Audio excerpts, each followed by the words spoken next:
বন্ধুরা, তোমরা সবাই কেমন আছো? আশা করি তোমরা সবাই অনেক ভালো আছো। তোমাদের দোয়ায় ভালোবাসা আমি অনেক অনেক ভালোবাসি। আজকে আমার কিছু পছন্দের কথা শুনবা?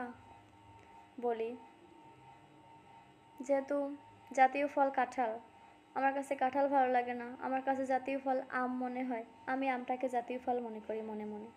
জাতীয় ফুল শাপলা, আমার কাছে শাপলা ভালো লাগে না, আমার কাছে গোলাপ ভালো লাগে। আমি ওটাকে জাতীয় মানে মনে মনে বলি ওটাই আমার কাছে জাতীয়। জাতীয় মাছ ইলিশ, আমার কাছে ইলিশ ভালো লাগে না, আমার কাছে চিংড়ি মাছ ভালো লাগে। আমি ওটাকে জাতীয় ধরি মনে মনে। তারপরে জাতীয় পাখি দোয়েল, নো ফেভারিট। আমার কাছে ভালো লাগে টিয়া পাখি, ওটাকে আমি মনে মনে জাতীয় ধরি। আর একটা আছে বেনেবৌ, বেনেবৌ হয়তো আপনারা চিনবেন না, হলুদ পাখি, ওইগুলোকে বেনেবৌ বলে। আমার কাছে ওইটা খুবই ফেভারিট, ওইটা ভালো লাগে।